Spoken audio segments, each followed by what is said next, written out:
చంద్రబాబు నాయుడు గారి కూటమి ప్రభుత్వం అధికారంలోకి రావంగానే సామాజిక న్యాయం ఎక్కడా అని నేను సూటిగా ప్రశ్నిస్తా ఉన్నా. మీ మొదటి సంతకమే సామాజిక మోసంపై చేశారు. సామాజిక మోసంపై చేశారు. బీసీ, ఎస్సీ, ఎస్టీ, ముస్లింలని అగౌరవపరిచారు. మీరు 2019లో ఉప ముఖ్యమంత్రి పదవుల్ని మీరిద్దరికి కేటాయించారు. ఒకటి నిమ్మకాయల చినరాజప్ప గారు కాపు సామాజిక వర్గం, కె కృష్ణమూర్తి గారు బీసీ గౌడ సామాజిక వర్గానికి ఇచ్చారు. మీ తర్వాత జగన్మోహన్ రెడ్డి గారు సామాజిక న్యాయం పాటిస్తూ మీకన్నా మిన్నగా మీరిద్దరికి ఇస్తే జగన్మోహన్ రెడ్డి గారు 10 మందికి ఉప ముఖ్యమంత్రి పదవులు ఇచ్చారు.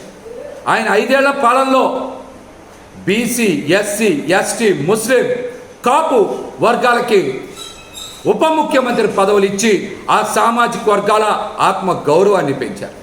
సామాజిక న్యాయం చేశారు. సోషల్ ఇంజనీరింగ్లో ఆయన విప్లవాత్మకమైనటువంటి మార్పులు తెచ్చేటువంటి ప్రయత్నం చేశారు. మీరు అంతకన్నా మిన్నగా చేయాలి. కానీ బీసీ, ఎస్సీ, ఎస్టీ, ముస్లిం వర్గాలకి ఉప ముఖ్యమంత్రి పదవులు ఇవ్వకుండా కేవలం పవన్ కళ్యాణ్ గారికి మాత్రమే ఉప ముఖ్యమంత్రి పదవి ఇచ్చి బీసీలని, ఎస్సీలని, ఎస్టీలని, ముస్లింలని మీరు అవమానించిన మాట వాస్తవం.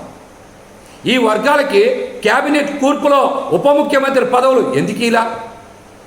గతంలో మీరు ఒక బీసీకి, ఒక కాపు సామాజిక వర్గానికి చెందిన వారికి ఉప ముఖ్యమంత్రి పదవి ఇచ్చారు కదా. మీకన్నా మిన్నగా జగన్మోహన్ రెడ్డి గారు మరి 10 మందికి ఉప ముఖ్యమంత్రి పదవులు ఇచ్చారు. బీసీ, ఎస్సీ, ఎస్టీ, ముస్లింలని గౌరవించారు. సామాజిక న్యాయం చేశారు. కానీ మీరు మాత్రం అధికారం చేపట్టినటువంటి మొదటి రోజే సామాజిక మోసం చేశారు. బీసీ, ఎస్సీ, ఎస్టీ, ముస్లింలకి ఎందుకు ఉప ముఖ్యమంత్రి పదవులు ఇవ్వలేదో మీరు ఈ రోజున రాష్ట్రంలో ఉండేటువంటి ఈ వర్గాలందరికీ కూడా సమాధానం చెప్పాలి. మీరు కష్టకాలంలో ఉన్నప్పుడు, మీ పార్టీల్ని మొయ్యాల్సి వచ్చినప్పుడు, మీరు ఇబ్బందుల్లో ఉన్నప్పుడు, మీకేమో కేసులు పెట్టించుకోవాల్సి వచ్చినప్పుడు బీసీలు, ఎస్సీలు, ఎస్టీలు, ముస్లింలు, కాపులు అందరూ కావాలి మీకు. కానీ అధికారంలోకి వచ్చినప్పుడు మాత్రం ఈ వర్గాలకి ఎందుకు సముచిత స్థానం కేటాయించలేదు? దీనికి సమాధానం చెప్పండి. జగన్మోహన్ రెడ్డి గారి కన్నా మిన్నగా మీరు సామాజిక న్యాయం చేయాలి అంటే మీరు అంతకు మించి క్యాబినెట్లో బీసీ, ఎస్సీ, ఎస్టీ, ముస్లింలకి స్థానాలు కేటాయించాలి.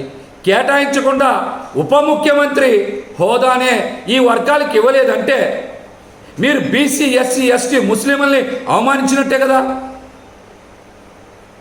ఈ విషయం మీద మీరు రాష్ట్ర ప్రజలతో పాటు ఈ వర్గాలకు కూడా సమాధానం ఇవ్వాలని మేమైతే డిమాండ్ చేస్తా ఉన్నాం.